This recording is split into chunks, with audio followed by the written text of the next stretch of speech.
Hello, and welcome back to our playthrough of EV Nova, the Vell-os campaign. And we're getting near the end. We have just freed ourselves from our telepathic enslavement on the Polaris homeworld of unpronounceable words. And now we're meeting the Polaris in the bar to talk things over with them and the Auroran commander of the attack fleet that got destroyed in the space above the planet. Alright, so you're forced to reach out and talk directly to the minds of the Polaris who want to hold Arkrok, and you wish to see him in the bar. Within minutes, he is standing before you. What is it you want? He asks in his silky, quiet voice, and you can sense the anger he feels towards you. You respond, in response, you enter your mind and show him an accelerated paced series of images detailing how you were enslaved and how your life since up until the moment you were able to free yourself. When you release him, he looks stunned for several moments before rising and turning to look at you. Apology accepted, he says, bowing, and you smile, happy that he understood. I guess that I will be spending some time with these mysterious Polaris. But one day I will return to the Empire.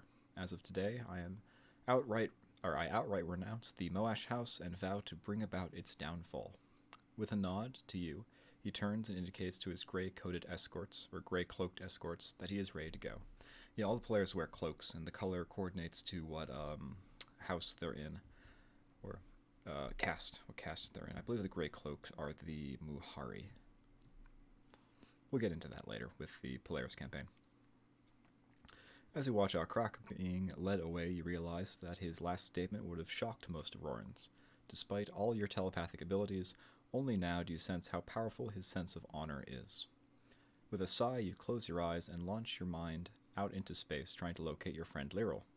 It takes you several minutes, but eventually you are able to sense his mind on Earth at the very edge of your perception.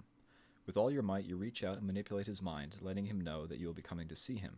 After a moment of surprise, he quickly rearranges his surf of thoughts to let you know that he has understood and that he will meet you in the bar.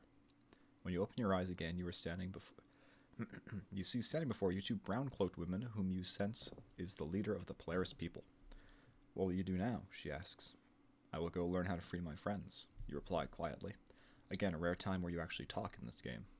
Alright, so let's go ahead and do that. We have successfully freed ourselves from our telepathic enslavement. We apparently have lost one of our darts, but that's okay because...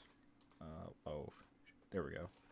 No, that's holding position. I used to know the command to get them to return to Bay.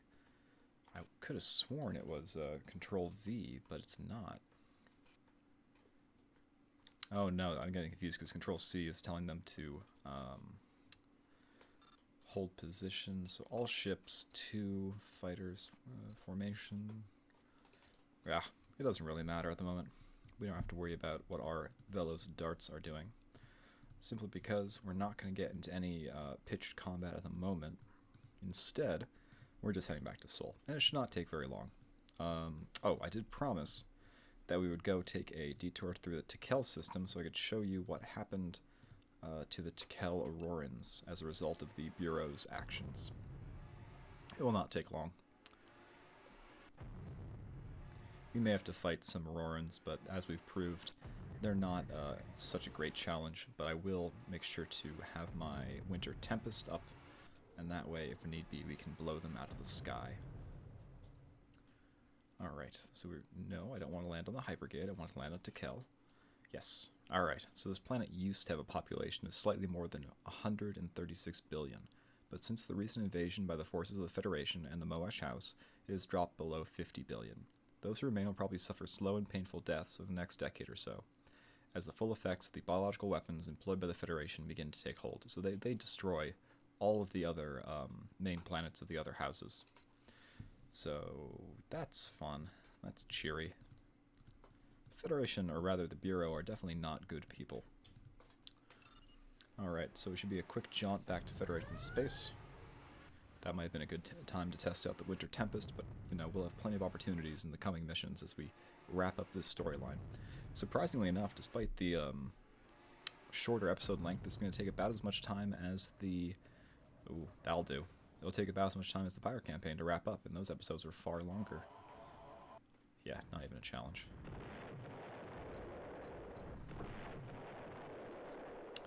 But I think that's due in part to the fact that we just got right into the campaign, and also that the Vell-os storyline is, I think, one of the shortest ones.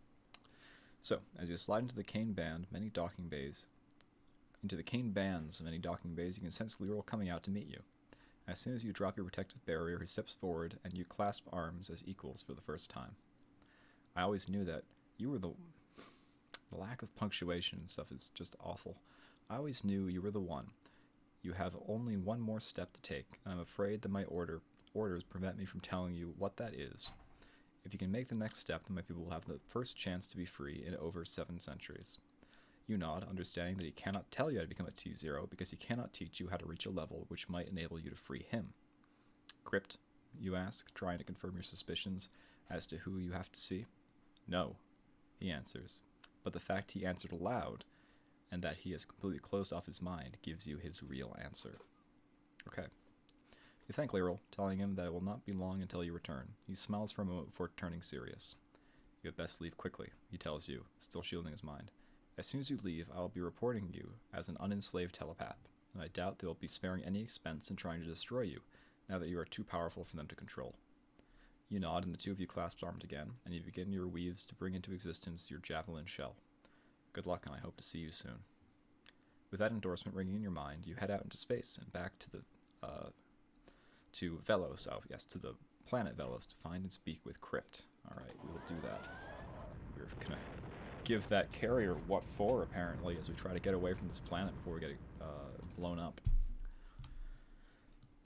Alright, so it is not that far away. We get to go back to Vell-os. Can do. These blockades do not scare me in the slightest because I believe they're primarily composed of destroyers, and destroyers are actually kind of bad in terms of ship strength. Like, I've never been very impressed with destroyers. Like, look, okay, good, Crypt is not going to kill me, because that is a risk, if you remember that the Crypt destroy any Vell-os. I know we're not strictly Vell-os, but I didn't want to take any risks.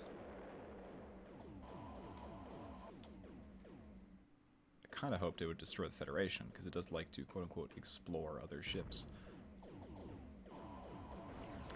But Winter's Tempest will do that just fine. Just look at the amount of energy we're using, and that's all it takes. All it takes to blow up the Federation destroyers. Or hey, that also works. We can definitely also disable them, although with most ships, generated as part of a story event, you can't board them to prevent you from just going completely nuts with blowing up entire fleets of spawn ships and boarding them. Interesting, it actually disabled our Vell-os dart. I kind of assumed they would just destroy it. Can't board it though, because technically speaking, it's not a ship, or it is a ship, but it's not a it's a telepathic shell, not a ship. But don't worry, when we land, we regenerate our Vell-os stuff. You can sense the mighty intelligent that is the Crypt mind focuses awareness, not far from where you are landing. As you wait inside your protective barrier, it approaches you, and you allow it to enter, whereupon an obsidian figure of a naked woman steps into the interior of your javelin. You wish to know how to free the Vell-os. I can help you. They have been ready to evolve beyond the universe for more than millennia, but have been waiting for the right conditions. I was created when the 6 Cryptoch battle leaders imbued their minds into their nanites at the end of the Vell-os War to evade capture. I have grown since then, but I still retain the capacity to act as 6 T1s. Unfortunately, the Vell-os require 7 T1s, sufficiently focused enough energy to allow a single T0 to weld together their entire racial memory into one mind, with enough power to move on. You halt her flow of information with a single question. One mind. T1s can focus telepathic energy. A T0 could achieve true telepathic union. Okay. So that's, spoiler, going to be us. You nod and send her a series of images letting her know that Lyril is a T1. Then you will need to... you'll need a link. You are a T0, even though you don't know it yet. But if you are placed under enough duress, you would learn what you have to do. What you have to do, again, no period. So next new sentence. The only way Vell-os will link with you is if they are ordered to attack you by a leader of Bureau, because no other source has enough authority for them to go against their standing orders to resist being freed. So you got a little bit of tricky logic puzzle here. You nod thoughtfully before asking Crypt how to go about trying to provoke Crane into ordering the entire Vell-os race into attacking you. Go to Goliath in the South Manchester system, and tell the Vell-os there that you're going to New England to destroy the Bureau utterly, and if you succeed in getting there, Crane will order Lyril to try to destroy you, but you'll only have any chance of doing so if he uses the energy of all the Vell-os into you. If he uses all of the Vell-os, or the Vell-os, energy of the Vell-os into you. Uses into you? That doesn't grammatically follow, but whatever. Then you can join them in one mind and free them. Then we can worry about moving on. All right. Do you wish to meditate to regenerate your darts? Yes. Okay. So now we can get the 3 escort darts back. But there we go. So we have our instructions as what we need to do to free ourselves from the psychic enslavement.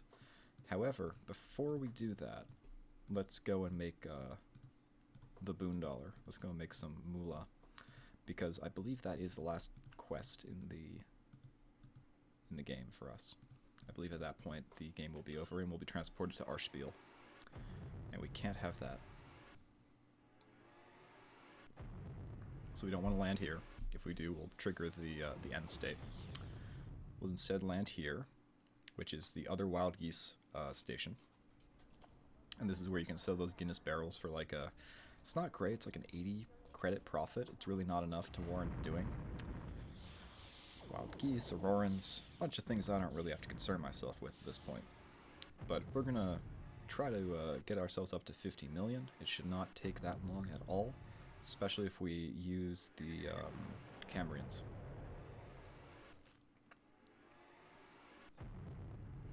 Alternatively, if it proves that it's going to take longer than is practical, I can do one of two things. I could either make a episode supplementary video in which I farm it up, or alternatively, I can just finish up this campaign and make another pilot, because I have a safety copy for this pilot in case something goes wrong during recording, I lose power or whatever.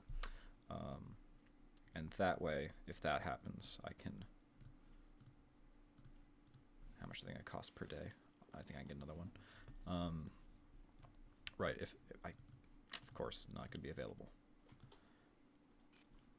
I don't have that much time to waste here, just because they are going to start costing a lot.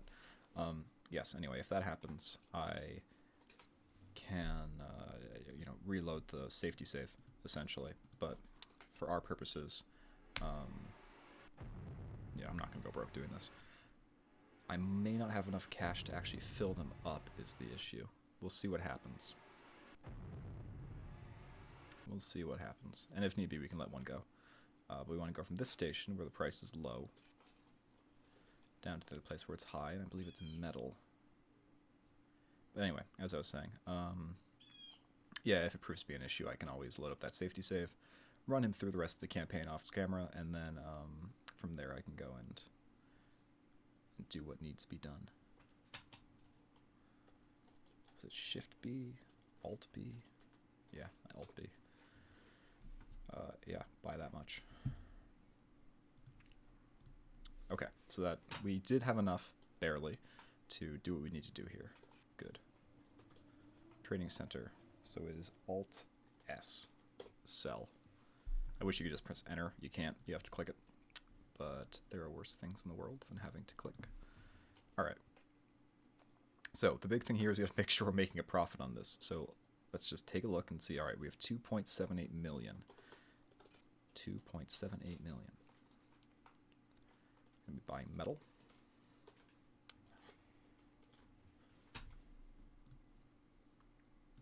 Okay, we are making money.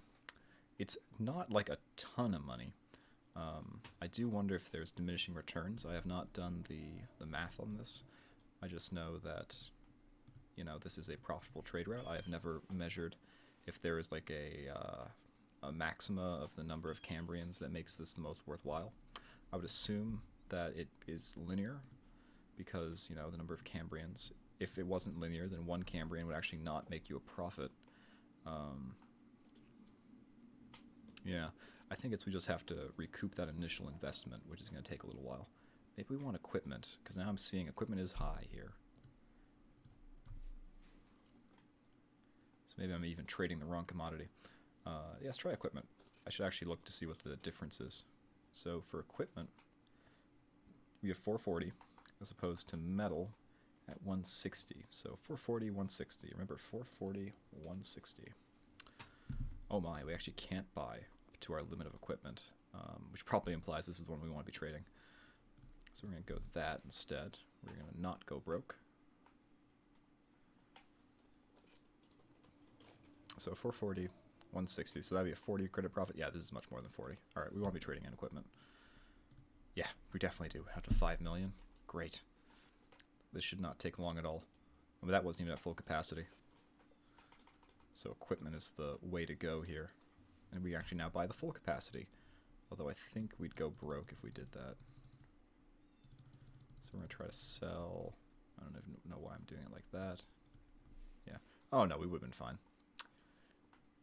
At this point, you know, once bitten, twice shy when it comes to losing huge investments. Bam. 7 point. Yeah. You know what? With the amount of time left in this episode, I think this is going to be more than sufficient to get us there. Especially if I actually get these hotkeys down a little bit easier. But yeah, this is what you can do if you decide that for whatever reason you need to get a ton of credits.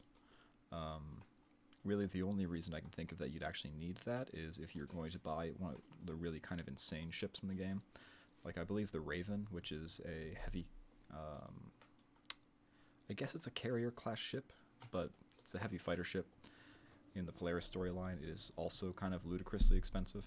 So I guess you would need to do something like this if you wanted to buy that. But for our purposes, I think we're just doing for the Kestrel. And the Kestrel is kind of meme. Although I have heard from people on the subreddit, which, you know, you should check out r/EVNova if you want to talk to people who are similarly interested in Escape Velocity Nova, and the other Escape Velocity games for that matter. I've heard from some of them that the Kestrel does make a very good ship when combined with the Vell-os abilities. And I suspect that's because the Vell-os abilities, naturally you don't take any space to have your Vell-os weapons, and so you just have like pure outfit space to put whatever you want on the Kestrel. Because the Kestrel does not have a preponderance of space. That's one of my complaints about the Kestrel. For free space, I think it has like something ridiculous like 50, which is really low, at least for ships of that class. The advantage is, one, it's a cool little reference to the earlier Escape Velocity games, and two, oh, there's the Wootware guy. Hello, Roger. Greetings. He just says the same thing every time, unfortunately. But, you know, kind of fun. We're a Vell-os, he's a Vell-os, or he's Roger from Wootware, so close enough. But as I was saying, yeah, I think that the Kestrel will be well suited to our needs, and then after we get that, I could perhaps use that to do some planet domination, but that would be a, you know, post-campaign video, and I don't think I'm going to worry too much about doing those until we've done all 6 of the main campaigns. Because honestly, you know, 7 videos or so per campaign, I think we can get through them pretty easily. And I love playing them, you know.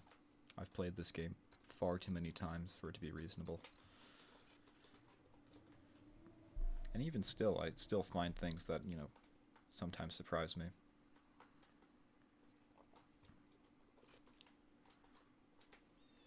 Like, for instance, I didn't know you could do this kind of buying and selling with the Alt key until someone mentioned it on the subreddit a while ago. And it's like, oh, man, I could have saved an earlier version of myself a lot of time if I'd only known that. You know, I would say I would just put a YouTube annotation in for people to skip this section if they were not interested, but I don't know if you can still do that on YouTube. They may have taken out that functionality. I want to say they probably did. So, either way, we've only been doing this for a couple minutes, so it's not like this is intolerably slow. This is actually probably the fastest way to get money in the game. short of just giving it to yourself via, coding, just editing your pilot file, which you can do, but I don't think that's really sporting, so to speak. And you may argue that using a trade route that was patched out of the game is also not sporting. Hey, Deborah Chick! So, this is kind of neat. I don't see this person that often. Wise man says, drowned man is full of water. True. But, Stefan Chick, or Steven Chick, or whatever, their, I assume, sibling is an active person, or semi-active person on the EVNova subreddit. So some of the developers are actually kind of still involved with the fan community in this game. Which is, I think that's really cool. From what I understand, there's probably no chance of them doing another Escape Velocity game, at least that team. And, fair. I understand that it's a huge commitment to make this kind of game, and there might not be the same sort of market for it these days. Like, this would be considered probably a very simple game, whereas back in 2002, this retailed for, like, I think $40-something.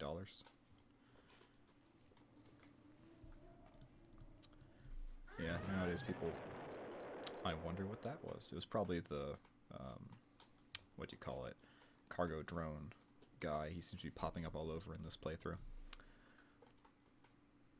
Alright, we are getting close. We are in the home stretch now. Yeah, 2 or 3 more. But as long as you have the startup funds to do this, it's definitely the easiest way to do things.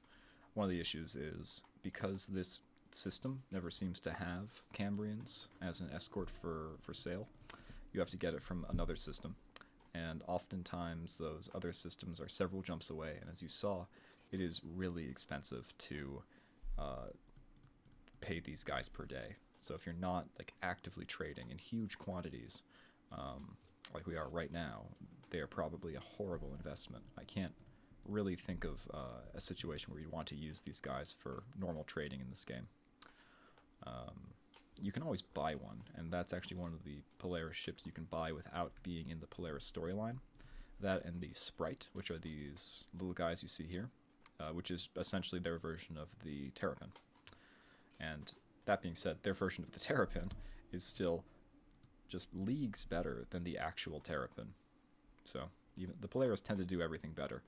They are considered to be like, if you're going to go around trying to dominate planets, generally speaking, if you want to do it the easy way, you start as Polaris, or you do the Polaris storyline.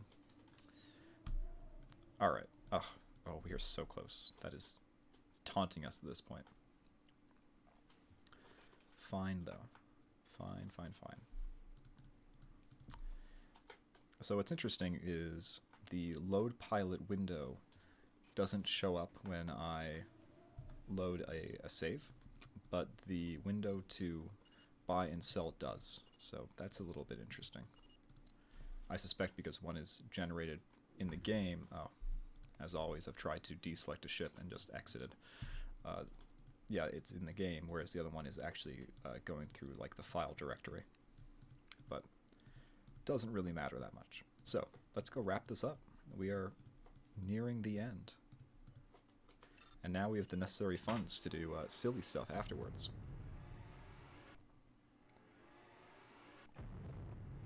Alright.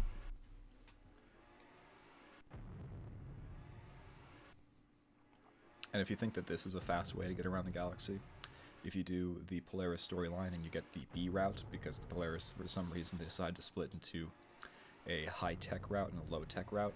The low-tech route is faster, but the high-tech route, you always want to do the B route, because it has just insane technology you get access to. One of which is a multi-jump organ, which allows you to make multiple jumps per jump, or go multiple systems per jump, which is just nuts. Alright, you can sense Vell-os waiting for you in the bar, and you decide to make your way there. Oh, this is egregious. That's the wrong type of there.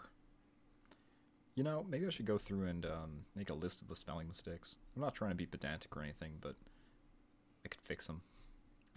To confront her face to face. You can sense the Vell-os waiting for you, wondering what you have to say. I'm going to New England to start destroying the Bureau. You pass on to her without preamble. No Bureau personnel will be spared. She nods quietly. You can sense the filaments connecting her to the rest of the race pulsating as the information is passed along. You bow in her direction before heading back to the spaceport to start what is going to be an eventful few days. Yeah, certainly true. Alright, I think we're going to immediately get attacked when I leave, so surprisingly no. It's slightly after I leave by rage gunboats. So rage gunboats, at one point we'll do the Gil Technia storyline, probably when we do the Federation one, because it actually has a special end mission if you are. You get to develop the rage gunboat, and it's pretty, they're pretty nasty in fleets. They're kind of useless on their own, which I think I've talked about before, but we move so fast we just leave. We can just outpace them. They jump too slowly. Okay. As soon as you land, you attack the waiting Bureau personnel, frying them instantaneously. Non-telepaths cannot stand against even the simplest of telepathic attacks without heavy shielding, and not even the heaviest shielding can stand for long against the terrible destruction of the Winter Tempest.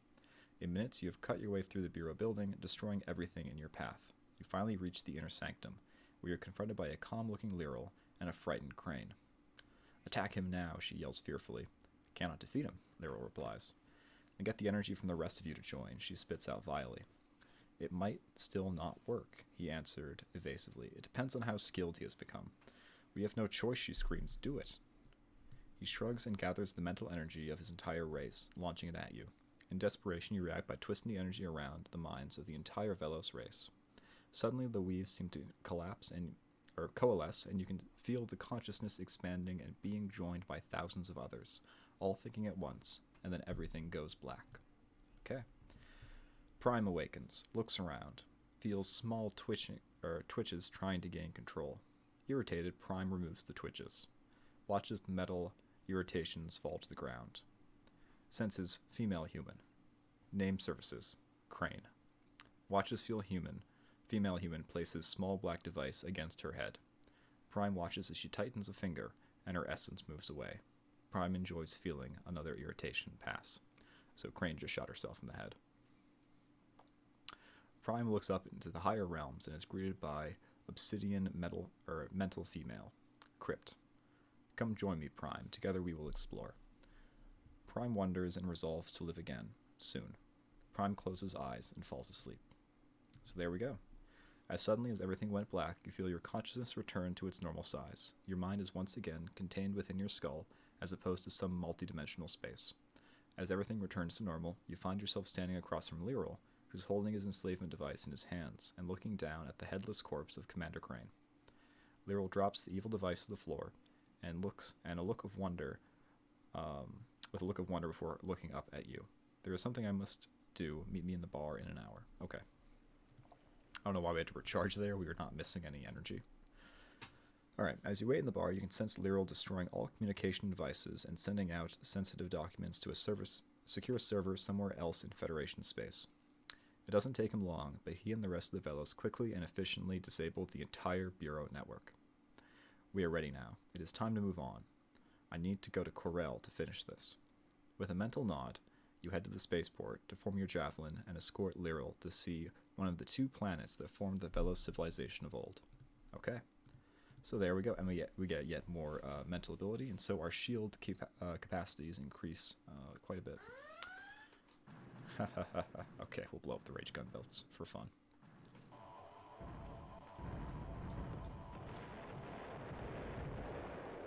They're not really a threat. That did take all of our energy, but we regen it so fast we can probably make it to Corel without really stopping. And if you recall, Corel is actually one of the systems which had a wormhole, which we used earlier in the playthrough to try to get to Vell-os, but really one has a hypergate, one has a wormhole. So off we go.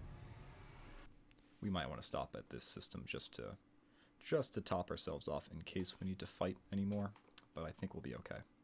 I don't think more rage gunboats spawn. I think that was the entire fleet, and we just melted them.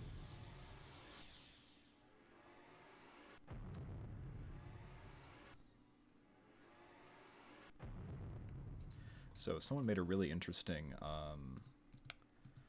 Federation heavy fighter, which had like Vell-os, a team of Vell-os on board to give it these awesome Vell-os looking like spikes coming out of it. I'll see if I can find that. I might want to put that mod in the game so we can take a look at that.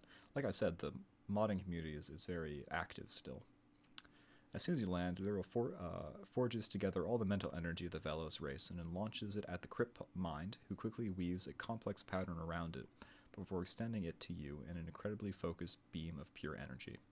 It only takes you a few moments to repeat the weaves you made on New England, this time including Crypt, and once again everything goes dark. Prime awakens, vaster than before. Prime watches the universe unfold into infinity. The possibilities become limitless. Prime tenses, ready to launch past everything that is into everything that will be. There is a sudden tickle. Prime reaches back and moves a few minor pieces and feels the game change. Prime smiles as the harm is wiped away. Prime turns back to what will be and leaps forward to greet the others already awaiting there. So they ascend on to like the next stage of civilization or next stage of consciousness or whatever. The rest of humanity always suspected that the Vell-os were behind the sudden release of formerly secret documents detailing the operations of the Bureau against people throughout the galaxy. However, despite the era of peace and unification resulting from the discrediting of the Bureau and their allies the Muash House, the role of the Vell-os was never confirmed. Meanwhile, Prime was waiting. And life went on, and humanity continued to stumble forward, through wars, through peace, through a seemingly infinite number of crises, and their solutions, humanity survived and grew stronger, and still Prime waited. But eventually, after more than 50 millennia, humanity began to move beyond the physical universe, and Prime was ecstatic. With open arms, Prime welcomed its younger brother to the higher realms. Once they were together, nothing could stop them. So there you go. That is the Vell-os campaign. There's, some weirdness, and I don't know. The ending for the Vell-os campaign I find kind of anticlimactic, but as you can see, it was 50 million, and we have 50 million, and since we can just get the Javelin back whenever we want, let's get the Kestrel. Let's just call it Prime.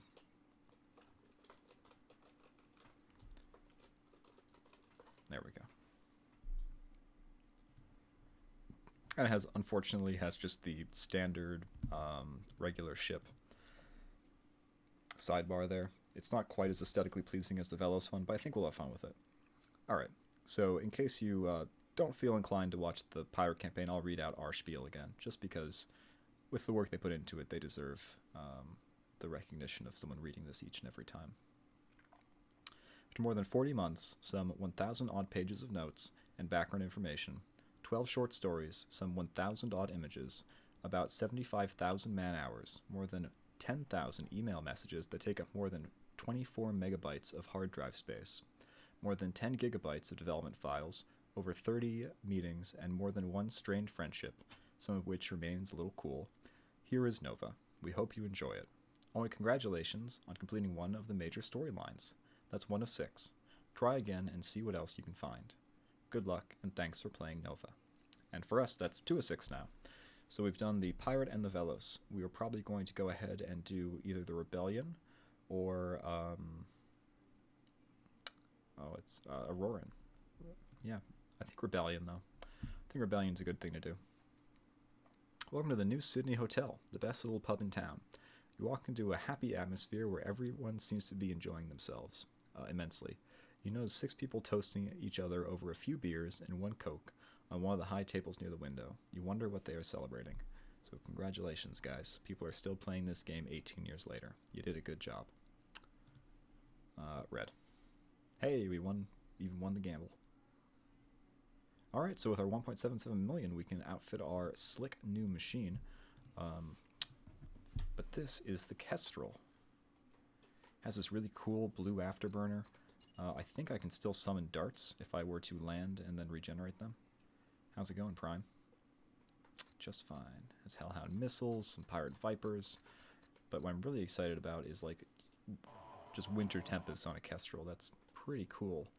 I think I'll need to outfit it with things like battery packs and solar panels and make sure that it can still do the jumps required for it to be a worthwhile ship. Now I'm gonna. Oh wait. Okay, I'm just gonna land again. Just I want to show the only other Kestrel in the game. It is Matt Birch. There he is. And it's 3 elite, I guess. Greetings, Matt. I think I took a wrong turn at Palshrife. I think that's a planet in the Escape Velocity game. But you can't destroy his ship, so you can't get a Kestrel that way. The only way to do it is to have 50 million at the end of the game. But there we go. So with that, I think it is time to look at this. Look at this turn rate, and that's unmodified. We have not put on vectored thrust. We have not port and polished. We have not done Sigma shipyard tune-ups. It's just that good to start with. Oh, it has an afterburner to start with too. Come to think of it, what does it start with? Here's our Vell-os stuff. Vell-os. Capacity to divide your mind. That's just its way of saying you make Vell-os darts. Ability to distract sensors. So we have an inbuilt, what's it called? IR scatter. T0 strength level. Telepathic sense. Physical size sense. Telepathic boost. Okay, so here's the actual equipment. 4 medium blasters, 2 Hellhound missile launchers, 10 Hellhound missiles, a Pirate Viper Bay, 2 Pirate Vipers, 2 Fusion Pulse turrets, and a Thunderhead Lance. What's weird is it does not note that we have an afterburner, but oh, I think I know why.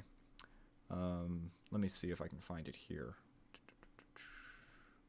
A telekinetic boost.